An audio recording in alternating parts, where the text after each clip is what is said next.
Chapter Pagans.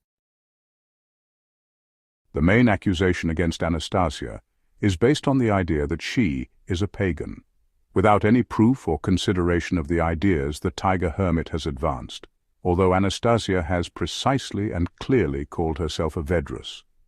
What follows from Anastasia's alleged paganism? Japan is practically a pagan country right now. During its prime, the Roman Empire was pagan as well. Our fathers and mothers were pagans too, and not just pagans. In the heyday of the Egyptian state and the Roman Empire, Vedic culture was still preserved in ancient Russia. Should we take pride in our pagan history, our origins, or be ashamed? We are told we should be ashamed of our origins. The word paganism and pagan have been turned into word symbols of something bad and terrible. The word Christian has also become a word symbol, but it connotes spirituality, decency, an enlightened mind and closeness to God. Today we can observe the type of the Christian person and judge his merits by his deeds. We can judge based on our own present way of life. Yet we cannot judge anything.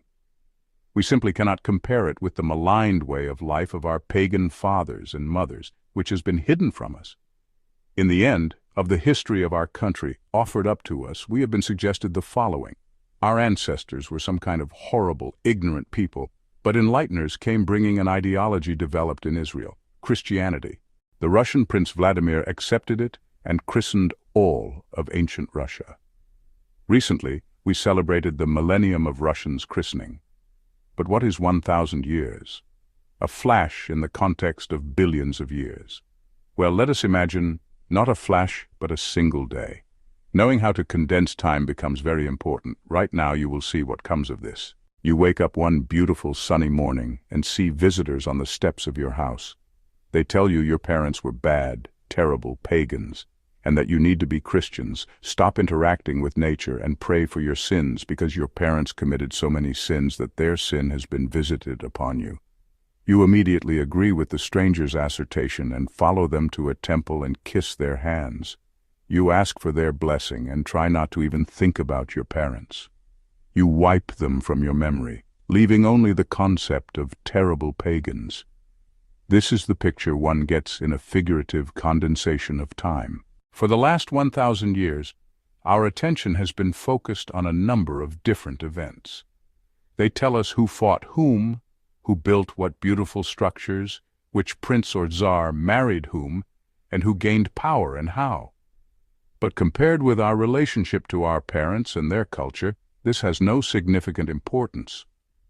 All the other events, the disasters and adversaries, flow inevitably from the main one, our betrayal of our parents. But we didn't betray our parents, someone will say. Those events happened more than 1,000 years ago after all, and completely different people were alive at that time. I can rephrase this and expand this time frame, but the essential meaning doesn't change if you say it that way. Your distant, very distant, great etc. mother was a pagan. She loved and understood nature.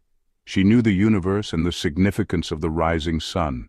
She gave birth to you so very far away in a beautiful garden. Your beautiful foremother rejoiced in you, and your father was happy at your appearance. Your forefathers wanted you so far from the present-day you to make their beautiful dimension even more beautiful. They made sure present-day you would inherit this beautiful dimension, improved from generation to generation, so that the present-day you could live on an earth transformed into a divine, heavenly planet. They did this specifically for you. They were pagans, and they could understand God's thoughts through nature. Your very distant Mama and Papa knew how to make you happy. They knew because they were pagans. Your father perished in an unequal battle with foreign mercenaries fighting over your future. Your mama was burned on a bonfire because she did not want to change your beautiful future in the present day. But that day came. Today the pagans' descendants today kiss on bended knee the hands of the descendants of those who burned their mothers and killed their fathers. They kiss them and compose songs about the impossibility of subduing Russia. They sing songs about the Russian spirit while slavishly crawling on their knees for more than a millennium. What freedom! Open your eyes. You have been under a yoke for a millennium, befuddled as from narcotics by a foreign ideology. Open your eyes and think, if you can. How could it happen that Anastasia, a Siberian hermit, a Russian, having said a few words about Russian history, immediately encountered opposition not just anywhere but in Russia specifically. If, as we believe, this country has not been taken over by ideologues from abroad, then who is offering resistance? It turns out that it is the Russians themselves who are opposing even the mention of their past and their parents. It is as if these Russians have lost their minds. Perhaps not entirely, though. Attesting to this are the millions of letters, songs, poems, and books in print with Anastasia's statements. Russians' hearts are beginning to beat in unison with the hearts of their distant and close parents, who dreamed of their children's happiness. The opposition is being provoked by mercenaries and their accomplices. What mercenaries? What mercenaries' accomplices?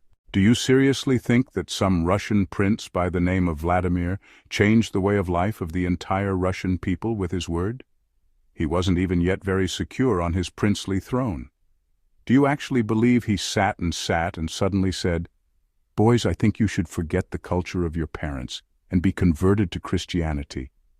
Did the people enthusiastically respond, "Yes, of course, we're sick of our ancestors' culture. Come on, Prince, christen us? Absurd? Of course it's absurd." In actual fact, Prince Vladimir first tried to increase his power by changing the religious worldview of the ancient Slavs, creating a pantheon of pagan divinities for this purpose.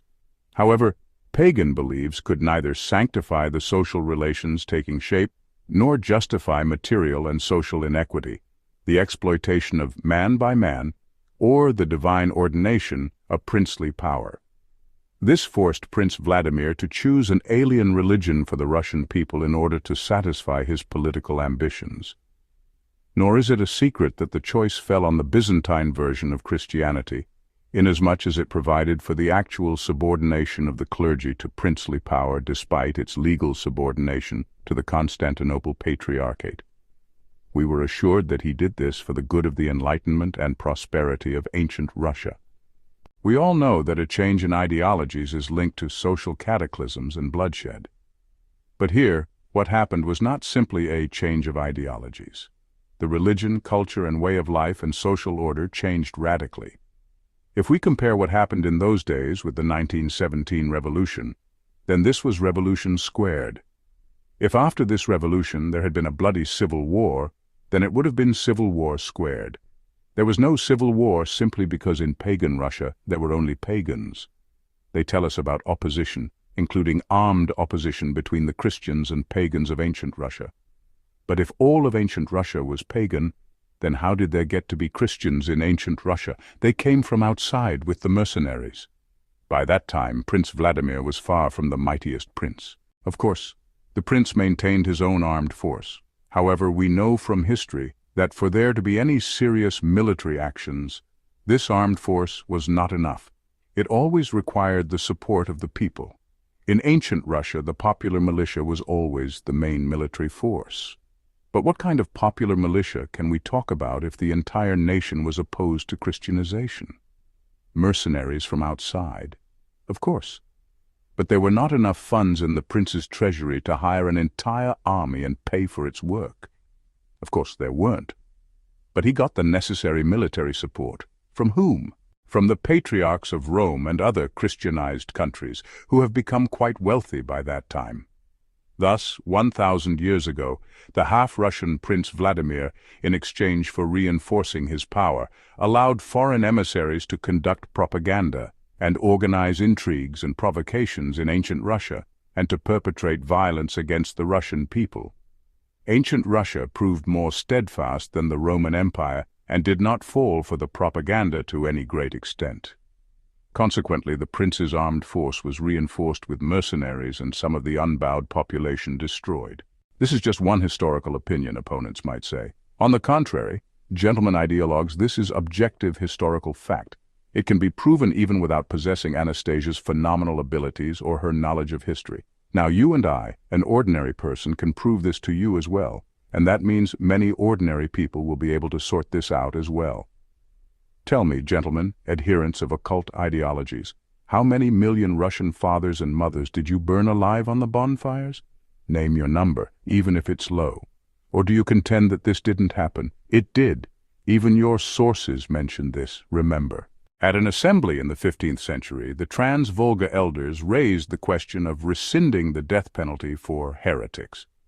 Note, this happened 500 years after Christianization, but the people of ancient Russia were still resisting. The punishment was not abolished, and an unenviable fate overtook the Trans-Volga elders. If you want to consider what I've said as just one version, go right ahead. However, consider your assertions as a version then, too, and we will compare the two. Upon comparison, you can see right away that yours does not hold up to any logic.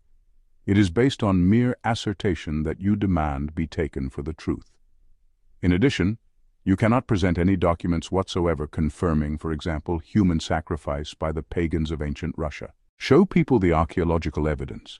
Dig up the victims. It won't work because there weren't any. Show us the pagan books where they set out their views of the world. Let people themselves compare the cultures of the two civilizations. You won't? Why? It's because once people read the text, they will see the full insanity of our present way of life. There is no proof of your utopian version. You demand simply that everyone believe you, and that's that. Believe us, and if you don't want to, you will be labeled an unbeliever, a spiritually impoverished person.